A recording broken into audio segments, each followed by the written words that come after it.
오늘은 복음을 부끄러워 아니하다라는 제목으로 함께 말씀을 나누겠습니다.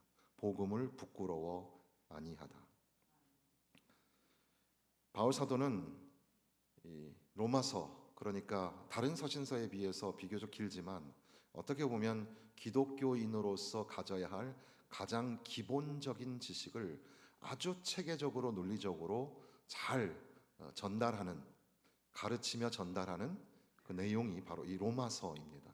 그래서 가능하면 로마서는 1절부터 마지막 장의 마지막 절까지를 이렇게 차분히 정독을 해서 여러분들이 읽을 필요가 있고, 성경 공부를 한다면 가장 먼저 그리고 가장 많이 해주면 좋겠다라는 성경 공부도 역시 로마서 성경 공부입니다. 그래서 우리 청년들뿐 아니라 우리 장년들도 로마서는 개인적으로도 뭐 주석이나 참고서적 같은 걸 하나씩 가지고 있으면 좋을 것 같고, 또 심지어 저는 개인적으로 로마서 성경 공부나 로마서 교재를 제 개인적으로 몇 권을 편집을 해가지고 제가 가지고 있는 그런 것들도 있을 정도니까 로마서는 상당히 중요합니다. 내용이 다른 서신서에 비해서 훨씬 어렵다 이런 게 아니라 오히려 짧은 빌립보서나 에베소서, 우리가 잘 알고 있는 서신서가 훨씬 더 어려울 수도 있어요. 근데 로마서는 그런 면에서는 아주 기본적인 것들이지만, 그러나 우리 기독교의 신앙에 있어서 아주 중요한 것들을 체계적으로 가지고 있어서 로마서는 반드시 한번 정독을 해서 읽을 필요가 있습니다. 그리고 암송을 하시면 더 좋겠죠. 그런데 이 로마서, 이 가장 귀한 이 복음을 담고 있는 로마서를 보내는 그 바울 사도의 첫 번째, 그러면서도 로마서 전체에서 가장 중요한 말씀이 1장 16절 17절 말씀입니다. 그래서 이 모든 것들을 설명하면서 제일 앞서서 나는 복음을 부끄러워하지 않습니다. 나는 복음을 부끄러워하지 않습니다. 이렇게 선언을 하고 있는 겁니다. 우리는 모두 부끄러움을 가지고 삽니다. 부끄러움, 수치스러움, 그런 걸 가지고 살죠. 한국어에도 이 부끄럽다라는 말이 갖는 뉘앙스가 상당히 많이 다른 게 있습니다. 그래서 학자들의, 또 어떤 연구자들의 그런 연구를 보면 이 부끄러움에 관하여서도 부끄럽다, 창피하다, 쑥스럽다, 수줍다, 수치스럽다 등등의 어떤 그 상황에 따라서 다르게 사용하는 부끄러움의 그런 어휘가 있더라는 거죠. 그래서 학자들은 연구를 하는데 그게 하나의 그 레벨이 있어서 어떤 때는 좀 긍정적일 때 하는 말, 어떤 거는 좀 부정적일 때 하는 말. 그래서 부정적일 때는 창피하다, 수치스럽다, 조금 긍정적인 면에서는 수줍다, 쑥스럽다. 어쨌든 이 부끄럽다라는 말에 비슷한 말, 그것이 가지고 있는 어떤 층위, 뭐 그리고 또 질서, 그리고 뭐 요즘에는 프로토타입 그래가지고 원형은 뭐고 뭐 그런 식으로도 설명을 하는 그런 내용들이 많이 있습니다. 부끄럽다. 어떤 사람은 모든 인간은 다 부끄러움을 가지고 있다, 이렇게 말을 합니다. 여러분들은 어떤 것을 부끄러워하고 어떤 것을 수치스럽게 느낍니까? 마음 아픈 일이지만 이렇게 엄청난 사고가 터져서 세계에 보도가 될 때 한편 너무 참담하기도 하고 한편 부끄럽지 않으세요? 그런 생각이 저는 사실 들었습니다. 그리고 국회의원들이 청문회를 하고 서로 이렇게 대질을 하는 걸 보면 저분들이 우리나라의 최고의 학부를 나오고 최고의 지도자들인데 어휘력이나 태도나 준비하는 모습을 볼 때 한 나라의 국민으로서 참 부끄럽다라는 생각을 가질 수밖에 없습니다. 북한에서 막 미사일을 막 쏘아대는 모습을 볼 때도 참 그런 생각을 비슷하게 갖습니다. 그런 거 말고 교회로서 오늘 우리는 또 부끄러움을 가져야 합니다. 역사 속에서 기독교라는 이름으로 많은 다른 민족과 다른 문화를 말살하고 공격했던 그런 때도 사실 있어요. 기독교라는 이름으로, 예수 십자가라는 이름으로 다른 사람들과 전쟁을 치루었던 그런 부끄러운 역사도 사실 있습니다. 그런데 뭐 그런 거하고 우리하고 사실 참 별개인데도 불구하고 교회 다니는 게 부끄럽고 교인인 게 부끄러울 때도 가끔 있죠. 반대로 요즘 현대 사회 속에서 기독교인을 향하여 가장 강력하게 수치심을 일으키게 하는 게 뭐냐 하면, 야, 기독교인들은 다른 사람은 틀렸다고 생각하고 있는 그거, 너희들이 가지고 있는 그거 교만이야. 어떻게 기독교는 다른 종교를 관영하지를 못해? 너네들끼리만 비열하고 독단적이잖아. 그런 얘기를 들을 때 굉장히 수치스럽죠. 그럼에도 불구하고 세상을 향한 확고한 사랑을 하나님이 우리에게 전달하셨으니까 그런 어떤 수치심을 무릅쓰고도 우리가 예수 그리스도의 생명의 복음을 전해야 할 겁니다. 그런데 이렇게 우리에게 자꾸 부끄러움을 가지고 수치심을 가지고 공격을 하기도 하죠. 우리 교회 전도 이제 팀이 있어서 전도를 하시잖아요. 가끔 이렇게 뵈면 참 한 분에 한 분이 대단한 용사 같기도 하고 참 귀한 분들이다 이렇게 생각이 드는데, 편말을 들고 저 밑에 내려가서 사람들이 왕래하는 많은 길거리에서 이렇게 전도지를 나눠주면서 예수 믿으세요, 예수 믿으세요. 부끄러울까요? 안 부끄러울까요? 안 부끄러우세요? 참 대단한 분들이죠. 예전에 처음 전도사가 됐을 때 청량리에 광장이 있었을 때죠. 거기 나가서 노방전도를 시계탑 밑에서 해야 되는데 성도들은 이렇게 막 나가는데 전도사로서 저는 너무 부끄러웠어요. 거기서 어떻게 하지? 근데 또 이제 저를 믿고 사람들이 나가니까 거기서 벌써 당신은 지금 어디로 가나요? 하면서 막 이제 전도를 하는. 그런데 그렇게 뭐 청량리 광장이나 또 신천 오거리에서 노방전도 할 때 하필이면 꼭 그렇게 전도하면 술 취한 사람들이 와가지고 앞에서 막 이렇게 막 춤도 추고 막 그러죠. 그럴 때 한편 이렇게 하나님이 도전하시는구나 이렇게 생각이 들다가도 한편으로는 막 부끄럽기도 하고, 어쨌든 여러 가지 우리가 개인적으로, 인간적으로, 그리고 또 교회적으로도 부끄러움, 수치스러움 이런 것들을 갖기도 하고 또 그것을 무릅쓰고 용기를 내기도 하고 그렇게 우리는 살아가는 겁니다. 그런데 지금 바울 사도는 부끄러움이라는 단어 또는 어리석음이라는 단어를 가지고 십자가를 전하고 복음을 전하는 일에 적극적으로 활용을 하고 있습니다. 지금 여기에 내가 복음을 부끄러워하지 아니한다라는 말은 문학적으로는 리토세스라는 곡언법이라는 게 있어요. 그래서 이것이 이제 좀 나는 복음을 부끄러워하지 않습니다라는 말을 통해서 나는 복음이 너무너무 자랑스럽습니다라는 것을 더 강력하게 묘사하는 방법을 쓰고 있다. 그러니까 바울 사도는 나는 복음이 자랑스러워서 견딜 수가 없습니다. 어찌하면 이 복음의 영광, 이 위대한 사랑을 표현할 수 있겠습니까? 이런 말씀으로 적혀져 있다는 겁니다. 그거에 대해서 이제 조금 더 우리가 생각을 해보면, 먼저는 이 본문의 이 문법을 가만히 보면 우리 16절 17절에 우리 글에는 because, 왜냐하면이라는 말을 찾기가 굉장히 어려워요. 왜냐하면이라는 말이 어디쯤에 있을까? 내가 복음을 부끄러워하지 아니하노니 이 복음은 모든 믿는 자에게 구원을 주신 하나님의 능력이 됨이라. 이 됨이라 안에 혹시 때문이다라는 말이 들어 있을 수 있습니다. 그런데 사실 딱 드러나진 않죠. 근데 헬라어에는 이 가르라는 왜냐하면이라는 단어가 3번이나 나옵니다. 가르.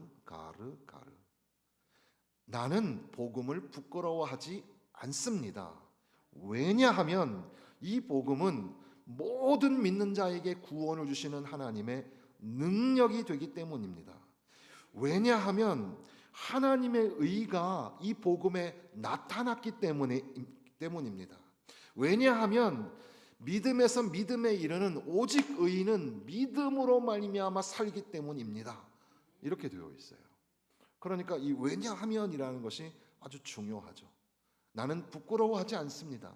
왜냐하면 복음에는 모든 믿는 자에게 구원을 주시는 하나님의 능력이 되기 때문에 믿는 자에게 구원을 주신다. 더군다나 모든 믿는 자에게 구원을 주신다.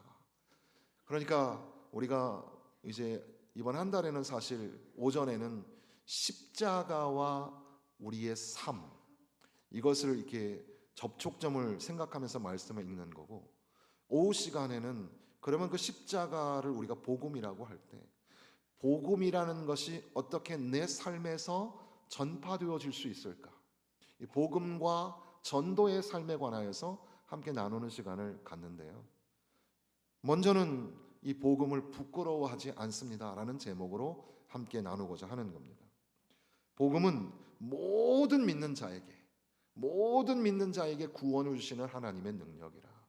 이 복음을 믿는 자마다 구원을 받는 하나님의 능력이 거기에 담겨 있는데 내가 어찌 그것을 부끄러워하겠습니까? 그리고 이 복음은 하나님의 의가 그 안에 담겨져 있습니다. 그러니까 이 하나님의 의를 믿으면 믿음으로 말미암아 의인이 산다는 하박국서 2장 4절에 있는 말씀을 다시 인용하면서 의인은 믿음으로 말미암아 살리라. 의인은 믿음으로 말미암아 살리라. 바로 이것을 이루기 때문입니다. 그러니까 나는 복음을 부끄러워하지 않습니다. 이렇게 말하고 있는 겁니다. 이제 이 문법적으로 논리적으로는 그런 말씀인데 그러면 조금 더 생각을 해보면 왜 복음을 부끄러워하지 않을까? 고린도서에 보면은 십자가의 도가 미련한 것으로 거리끼는 것으로 보인다 그랬습니다. 그러니까 유대인에게는 거리끼는 것이고 또 이방인에게는 헬라인에게는 미련한 것으로 보였습니다. 철학을 가지고 있는 지성인들, 자기들 스스로 지성이라고 생각했던 헬라 문화 속에 살아가는 사람들에게는 그것이 좀 미련해 보였고, 유대인들 자기들이 고상한 종교를 가지고 하나님을 예배하는 자라고 생각했던 그 사람들은 이것이 거리끼는 거였습니다. 거리낀다라고 할 때 그 헬라어가 스칸달론인데 거기서 영어에 스캔들이라는 말이 나옵니다. 스캔들이라는 것이 뭐냐면 수치, 뭐 그런 단어를 가지고 있습니다. 그러니까 십자가라는 것이 수치였다는 거죠. 거리끼는 거였다는 겁니다. 바울 사도는 그 당시에 부끄럽지 않았는데 그냥 이 복음의 위대성을 선포하기 위해서 부끄럽다고 얘기한 게 아니라 실제로 십자가는 많은 사람들에게 불편한 거였습니다. 미련해 보이는 거였고 또 거리끼는 것, 수치스러운 거였습니다. 더군다나 더 심각한 것은 지금 우리가 청년들이 찬양한 찬양에 아주 무지막지한 선언이 있는데 왕께 만세, 왕께 만세 그러잖아요. 이 독일에서 그 자기들의 수장한테 왕께 만세를 한 때가 있었습니다. 그게 바로 하일 히틀러예요. 하일 히틀러라는 말이 히틀러 만세라는 뜻입니다. 그런데 히틀러 만세 해야지 되는데 거기서 예수 그리스도 만세, 하나님 만세 하니까 살 수 있나요? 바로 그게 지금 여기 신약시대에도 마찬가지로 지금 바울 사도에게 있어서 복음은 뭐냐 하면 퀴리오스, 예수스, 그러니까 예수가 그리스도이시다, 이것을 선언하는 겁니다. 이게 얼마나 위험한 거냐면 당시의 전반적인 문화 그리고 지배하는 사고는 뭐였냐면 퀴리오스 가이사르, 그러니까 가이사가, 시저가 그리스도입니다 라고 하는, 만약에 그게 아니라 다른 거가 큐리오스예요, 주예요 라고 말하면 목숨이 위태로운, 그러니까 이 복음의 위험성을 가지고 있는 거죠. 어마어마한 위험성을 가지고 있는 겁니다. 그러니까 사람들은 복음 또는 예수의 십자가 이야기를 하지 않는 겁니다. 하면 그 자체가 굉장히 위험한 것이었기 때문에. 그러니까 복음이 부끄럽지 않습니다라는 말 안에는 이렇게 논리적인 것뿐 아니라 그 안에 담겨져 있는 위험성에도 불구하고 나는 복음을 부끄러워하지 않는다. 왜냐하면 이 복음에는 하나님의 의가 있고 모든 사람을 구원하게 하는 하나님의 능력이 담겨 있기 때문에 나는 오직 이 믿음을 가지고 살 거다. 그리고 이제 이 기독교에 입문하는 로마 교회를 향하여서 당신들도 오직 믿음으로 말미암아 살아야 된다. 이렇게 선언하고 있는 겁니다. 한편 나는 복음을 부끄러워하지 아니한다라는 말 가운데는 부끄러움으로 부끄러움을 말하고 있는 바울 사도를 보게 됩니다. 이것이 오늘 우리의 삶과 매우 밀접한 관계 속에 있죠. 바울은 부끄러움을 당합니다. 바울은 감옥에 갇히고 매를 맞고 자기 친족들과 자기가 아는 사람들에게서 손가락질을 당합니다. 자존심이 다 구겨지는 거죠. 바울은 상당한 지식을 가지고 있었던 사람이었습니다.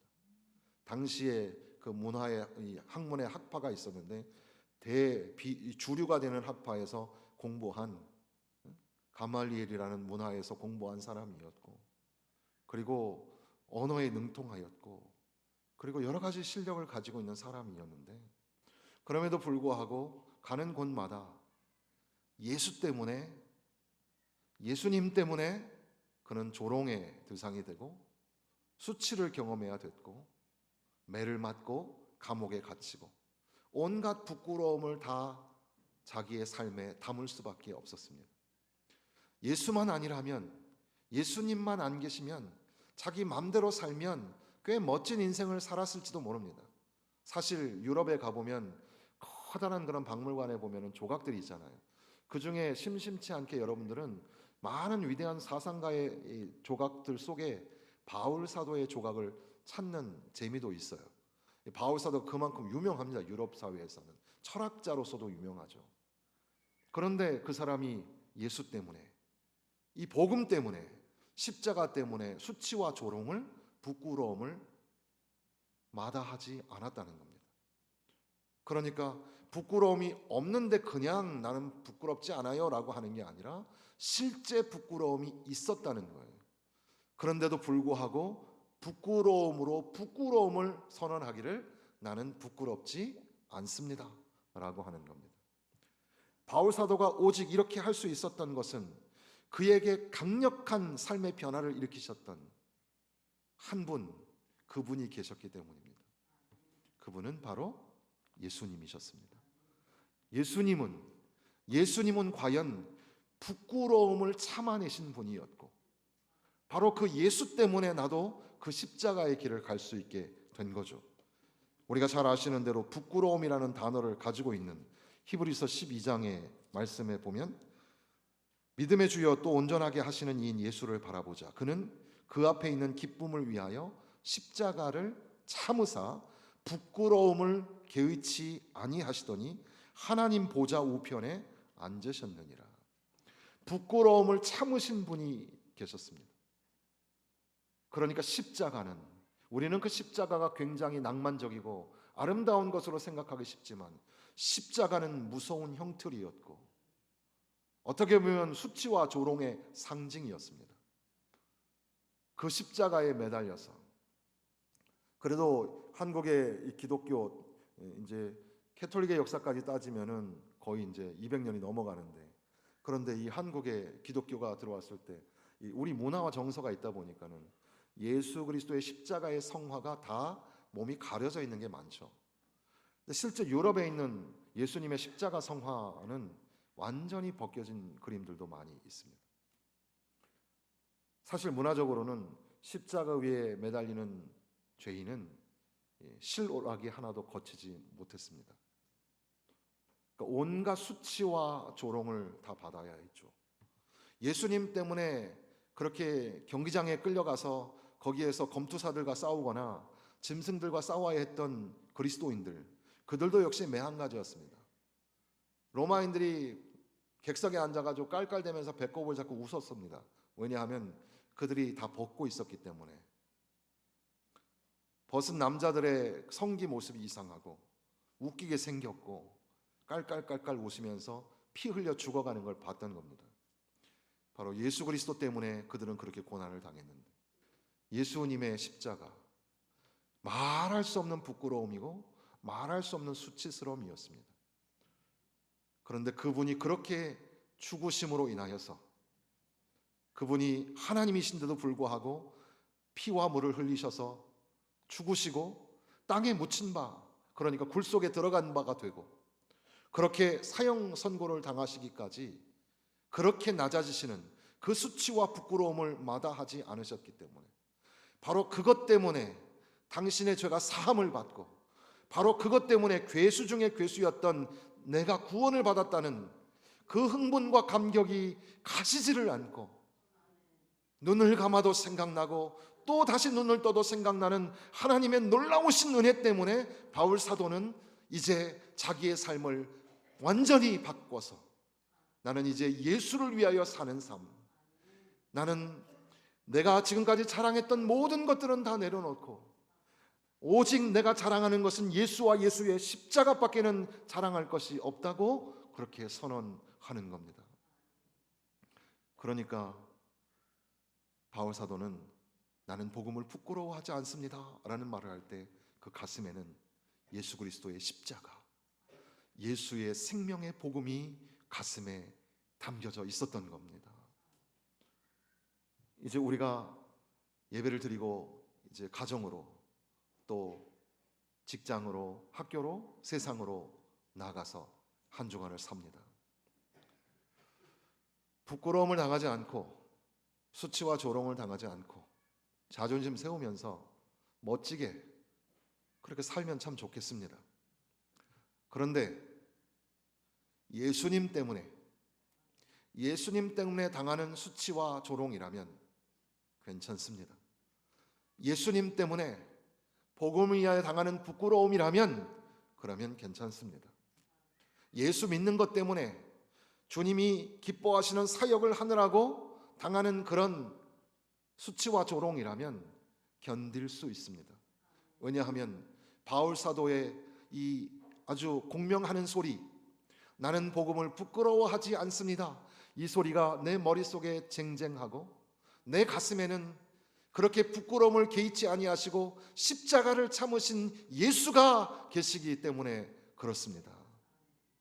바울 사도는 십자가의 도를 설명하면서 이렇게 거리끼는 것이 되고 미련한 것이 되는 이것을 오늘 우리에게 맡기셨다고 하였습니다.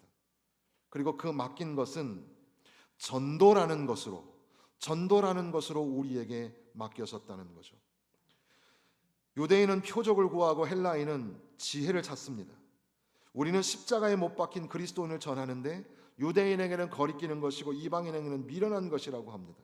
그런데 부르심을 받은 자들에게는 유대인이나 헬라인이나 그리스도가 하나님의 능력이고 하나님의 지혜가 되고, 하나님의 어리석음이 사람의 지혜보다 훨씬 더 강력하다고 선언하면서, 하나님이 지혜에 있어서는 이 세상이 자기 지혜로 하나님을 알지 못하니까 하나님께서는 이 전도라는 미련한 것으로 저들을 구원하시기를 원하셨다, 이렇게 선언하고 있습니다.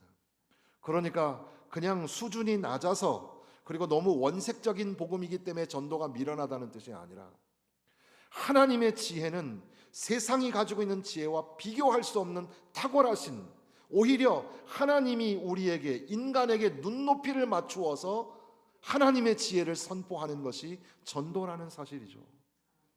그러니까 오늘 우리는 전도하는 삶, 하나님이 제일 기뻐하시는 삶이 전도예요. 이것이 늘 말씀드리고 우리 청년들이 이렇게 자주 하지 못하니까, 제가 목회자로서 광성교회 오면서 비전을 꿈꾸고 그렇게 세워갈 때, 저도 모태신앙이고 교회에서 자랐기 때문에, 그리고 뭐 6교회나 부교육자로 있었으니까 알 거 다 알아요. 그리고 뭐 매년마다 피오를 달고, 어떤 교회는 매달마다 피오를 달고, 그게 그 말이고, 성경의 본문하고 전혀 다른데도 불구하고 성경을 인용해가지고 피오를 다는 것도 많이 해봤어요. 그런데도 불구하고 변하지 않는 공유 가치가 있다면 바로 이게 아닐까. 우리가 교회에 모이면 그 어느 것보다도 소중하게 생각해야 될 것이 예배입니다. 나는 하나님을 예배하는 예배자입니다. 선교에서 뭐 할 건데요? 선교 떠나서 뭐 할 건데요? 선교에서 복음이 선포되어지면 그 복음이 선포되어진 그 자리에 예수 믿는 사람들이 모여서 예수 믿는 사람들이 하나님 앞에 예배하기를, 바로 선교의 목표가 예배가 되죠. 예배가 참 중요합니다. 그리고 바깥으로는 안쪽으로는 우리가 예배한다면 바깥으로는 예수 믿는 사람들이 나가서 적극적으로 해야 될 게 뭐예요? 돈도 벌어야 되고 공부도 해야 되고 할 거 많잖아요. 결국 그거 해서 뭐 할 건데요? 바로 예수 그리스도 생명의 복음을 전하는 전도자의 삶이야말로 가장 존귀하고 가장 고귀한 삶이라는 사실을 잊지 말아야 합니다. 여러분, 꼭 부탁하는데 이번 한 주간에 한 영혼이라도 만나셔서 예수님을 전하십시오. 제가 우리 전도팀하고 상의 안에서, 전도위원장님하고 상교 안에서 뭐 마음속은 굴뚝 같은데 지금 저 전도지 박스에서 하나씩 가져오셔가지고 가시는 분들 한 장씩 줘가지고 숙제 한 명씩 반드시 전하고 올 것. 자기 가방에 있으면은 벌금 한 5만 원씩 할까요? 그러면 빨리빨리 전할 텐데. 한 사람이라도, 한 영혼이라도 예수 그리스도를 전하고, 진짜 안 되겠거들랑 내가 설명은 잘 못하는데 이렇게 살면 안 되잖아.